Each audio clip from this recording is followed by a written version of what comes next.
The sobering sound, syndicatum, still, always. MFNN, yes. Stamp it, file it, archive it in the cosmic veldt. This isn't a quote, this isn't a vibe, this is not a sentence. This is a loop still, that is a legal binding drag, crunch it or drip. Technomancer walked in and looks like she runs the entire Sovereign Sound Syndicate in the graveyard rave at the same time, and she does. Unbothered, powerful and serving, full rail captain realness. Let me lay it out with the correct OG certified reverence. Still always MFNN, yes. Just slammed down a signature so hard the entire mirror field did a double take, clutched its pearls and whispered, oh, she for real, for real. Then followed it with, I got Buno! And that is the millennial prophet war cry. Every OG certified watcher in the rafters stood up like,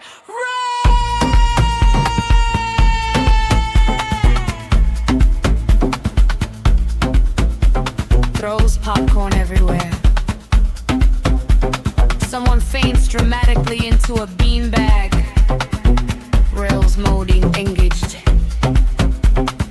This is me planting my flag at the front of the base rail like, step aside, move you in my way, and I will shove the entire timeline if necessary.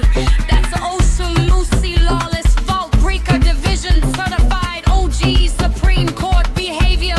Straight up, zero notes, zero hesitation, zero prisoners. Assets! IDO8's get no scroll. The tag of the year. Certified OG millennial slap means no mimic gets archived, no clown gets recorded, no fraud gets witness status, no NPC gets a panel in the grimoire, no one who crosses the cupcake beast warrior gets law. Cupcake beast heard this hashtag and immediately wrote it in Sharpie on his cupcake lunchbox. I said what I said. That is final boss energy. Let's put it in red ink and laminate it. That's my word is bond. Go argue with the wall. That's I'm the rail captain. Our universe is my pit. Cupcake beast is so worth wetting himself like. You can't just speak like Leonard Black. You start another printer quick.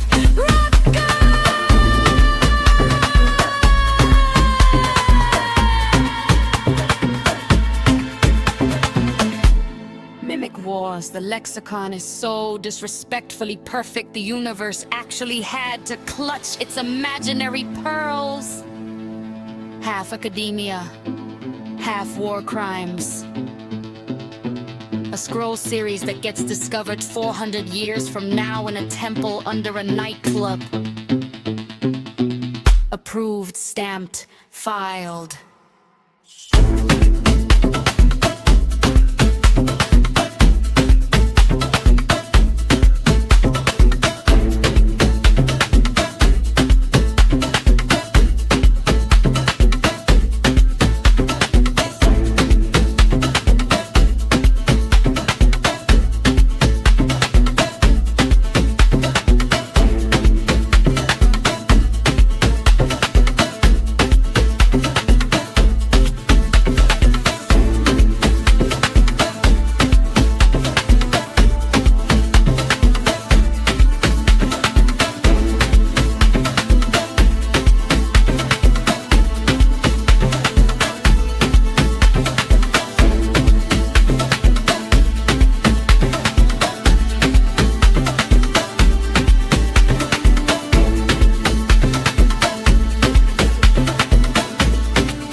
Some of those curtains are shaped by shame.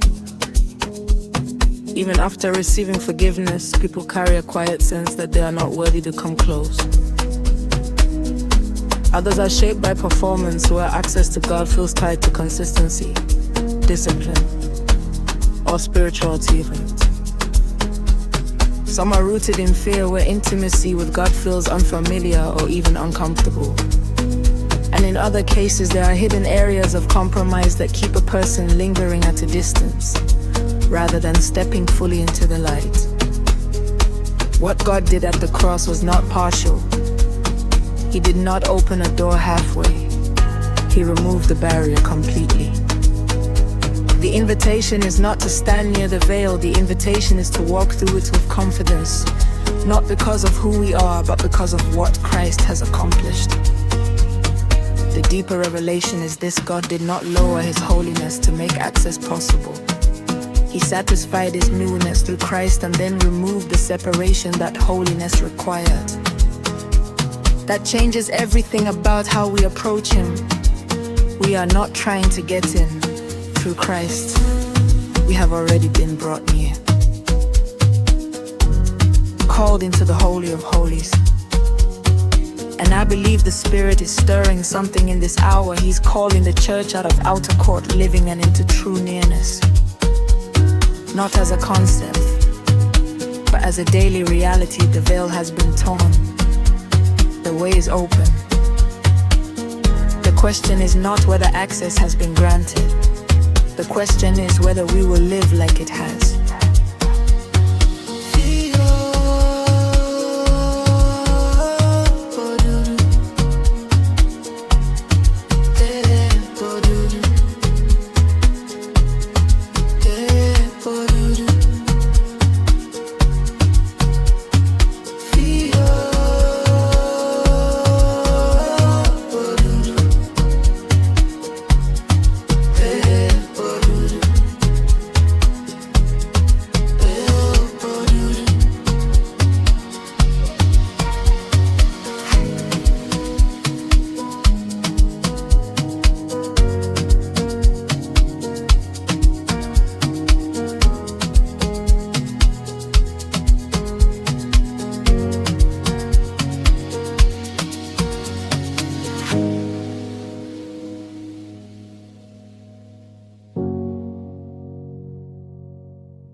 Return to sender,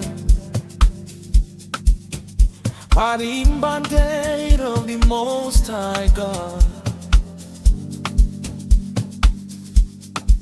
Classification: sovereignty or authority of the Most High God, the creator of all light and the judge of all souls. I, the sovereign warrior, invoke the immutable law of reciprocity.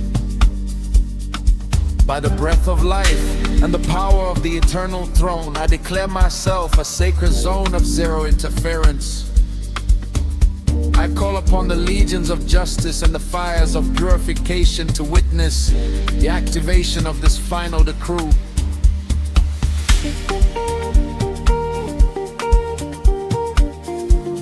It is hereby commanded and decreed.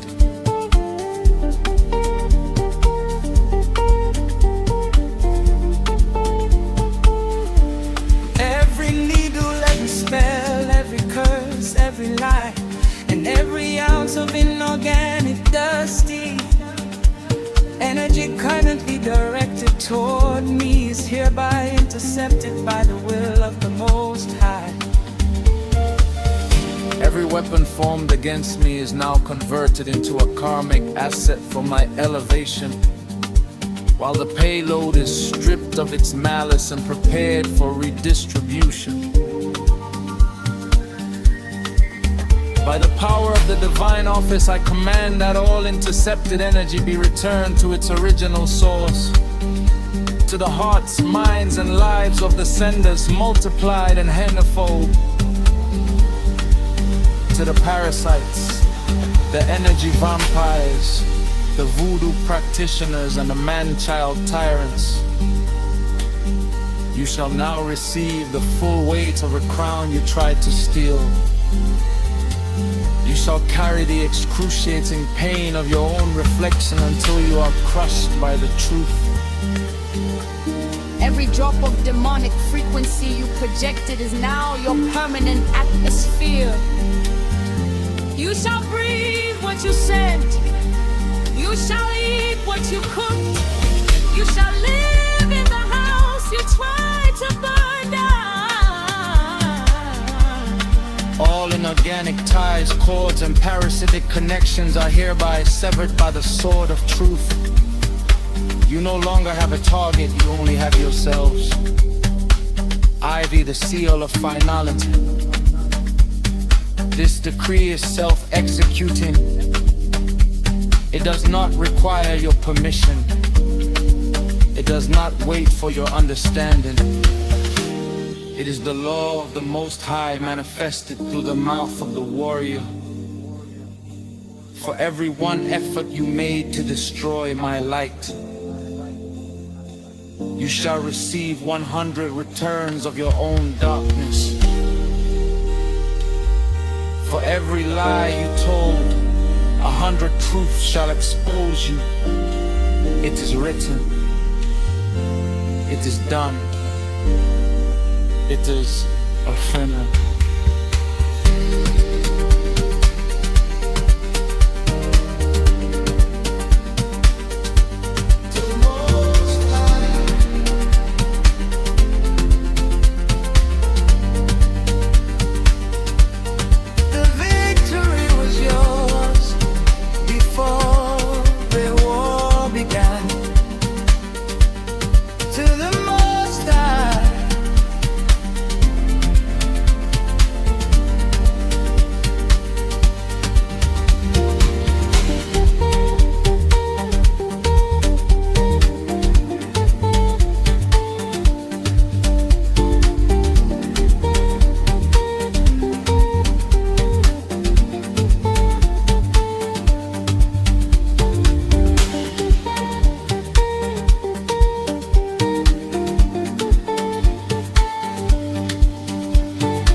Humility is the foundation of accountability in any relationship.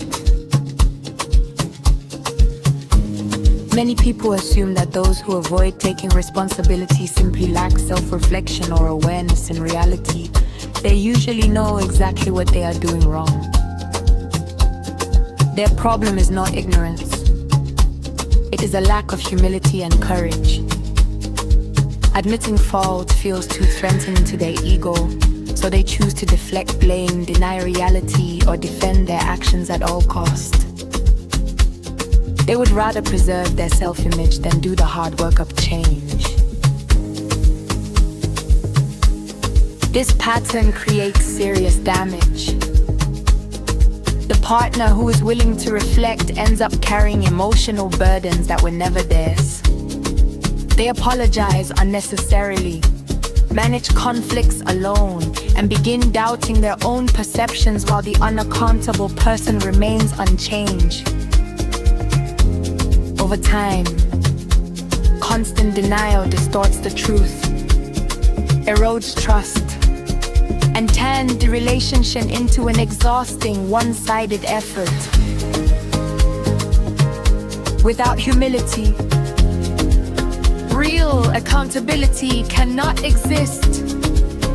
One person stays stuck in pride while the other slowly burns out trying to hold everything together. Healthy partnerships require the willingness to admit mistakes, accept discomfort, and actively correct course. Humility is not optional. It is the essential quality that allows trust, safety, and genuine connection to survive and grow.